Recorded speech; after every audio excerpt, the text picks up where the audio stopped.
नमस्ते। हमेशा खुश रहो बिटियाओं। मैं जेवियन doctor S Bundela, professor, faculty of education and methodology. Subject मंत्रिपरिषद, द काउंसिल ऑफ मिनिस्टर्स, राज्य की। ज्योति विद्यापीठ विमेंस यूनिवर्सिटी, जयपुर, राजस्थान से। जिस तरीके से सेंटर स्तर पर, संघीय स्तर पर प्रधानमंत्री और उनकी मंत्रिपरिषद की भूमिका होती है, ठीक उसी प्रकार से राज्यों में भी मुख्यमंत्री और मंत्रिपरिषद की भूमिका बनी रहती है। अर्थात केंद्र में मंत्रिपरिषद का प्रधान प्रधानमंत्री है, ठीक उसी प्रकार से राज्य की मंत्रिपरिषद का प्रधान मुख्यमंत्री होता है। और राज्य में जो मंत्रिपरिषद है वही राज्य की वास्तविक सत्ता भी होती है। अब बात करते हैं सलेक्शन और नियुक्ति, अर्थात मंत्रिपरिषद को कौन लगाता है। अनुच्छेद 163(1) में कहा गया है कि राज्यपाल को सहायता और परामर्श प्रदान करने के लिए एक मंत्रिपरिषद होगी और जिसका मुखिया मुख्यमंत्री होगा, और इसकी नियुक्ति सलेक्शन राज्यपाल के द्वारा होगी, जिसमें परामर्श मुख्यमंत्री का होता है। अब बात करते हैं मंत्रिपरिषद कितने प्रकार की है, types of the council of ministers की। मंत्रिपरिषद का जो प्रकार है वो 4 हैं, जिसमें सबसे पहला कैबिनेट मंत्री, कैबिनेट मिनिस्टर, दूसरा राज्य मंत्री, स्टेट मिनिस्टर, तीसरा उप मंत्री, डेप्यूटी मिनिस्टर, चौथा संसदीय सचिव, पार्लियामेंट्री सेक्रेटरी। अब देखिए, इसमें जो पार्लियामेंट्री जो सेक्रेटरी है ये मंत्री पद ही होता है, बल्कि ये मान लीजिए नाम मात्र का है और इसके पास कोई वास्तविक शक्तियाँ इतनी नहीं होती है जितनी और दूसरे कैबिनेट और राज्य मंत्रियों के पास में होती है। इसे केवल नया काम सिखाने के लिए जो पहली बार मंत्री बना है उसको ये पद दिया जाता है। अब बात करते हैं अपन मंत्रिपरिषद और मंत्रिमंडल में अंतर, difference between council of ministers and cabinet.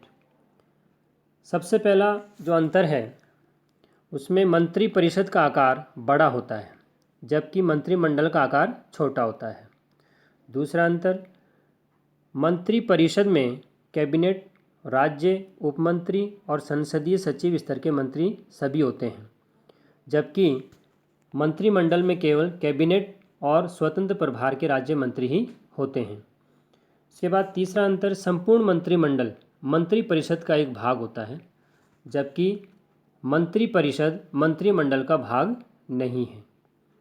इसके अलावा चौथा अंतर, मंत्रिपरिषद शब्द का वर्णन हमारे संविधान में किया गया है जबकि मंत्रिमंडल शब्द का प्रयोग केवल सुविधा के लिए किया गया है और इसका वर्णन संविधान में नहीं किया गया है।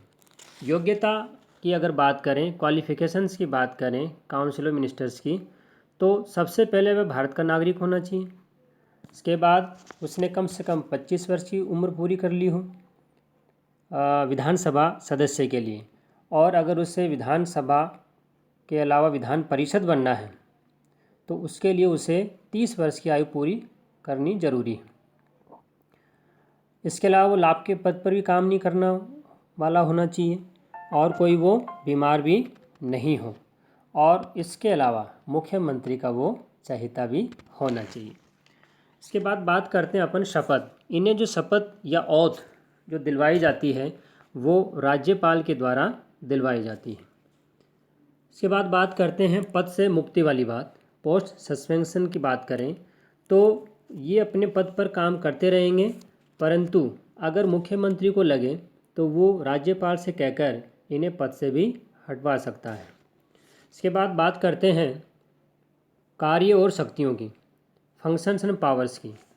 सबसे पहला जो कार्य जो शक्ति हैं वो है राज्य संचालन संबंधी। राज्य सरकार के अधीन जितने भी प्रशासनिक संस्थाएं, उन सब पर मंत्रिपरिषद का ही नियंत्रण बना रहता है। अच्छे से राज्य में शासन चले, इसको सुनिश्चित मंत्रिपरिषद ही करती है। मंत्री अपने अधीन विभाग के सचिव और अन्य अधिकारियों के माध्यम से प्रत्येक कर्मचारी और विभागीय गतिविधियों को नियंत्रित और निर्देशित करते हैं। इसके अलावा दूसरा है नीति और कार्यक्रम निर्माण संबंधी, policy and programme making related. मंत्रिपरिषद राज्य की वास्तविक नीति निर्माता संस्था है। राज्य के विकास को गति देने, चुनावी वादों को पूरा करने, आम आदमी की मूलभूत सुविधाएं पूरी करने और जन कल्याण और शांति व्यवस्था के अन्य उद्देश्यों की पूर्ति के लिए नीति और कार्यक्रम इनके द्वारा बनाए जाते हैं।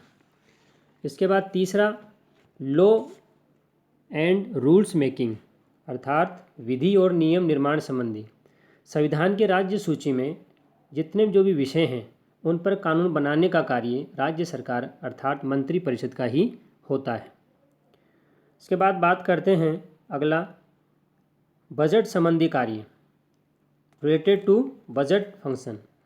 अब देखिए, जो मंत्रिपरिषद राज्य की, वो कहीं ना कहीं राज्य का जो बजट बनता है वो उसी के द्वारा देखा जाता है। वित्त मंत्री इसको तैयार करते हैं, उनकी जिम्मेदारी होती है।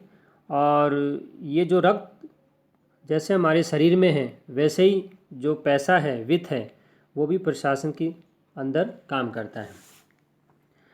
इसके बाद बात करते हैं अपन नेक्स्ट अगला कार्य है कार्मिक प्रशासन पर नियंत्रण करना, कंट्रोल ओवर पर्सनल एडमिनिस्ट्रेशन।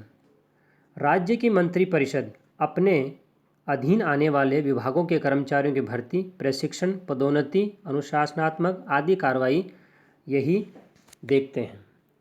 इसके अलावा अगला कार्य है समन्वय संबंधी, कोऑर्डिनेशन फंक्शंस। सरकारी कार्यों के दौरान बहुत सारे विवाद होते हैं। एक विभाग दूसरे विभाग के साथ में कई बार अनबन करता है, उनमें विवाद होती है। तो इस स्थिति में कहीं ना कहीं जो मंत्रिपरिषद है, उनके जो मंत्री हैं, वो प्रमुख होने के नाते इन विवादों को दूर करते हैं।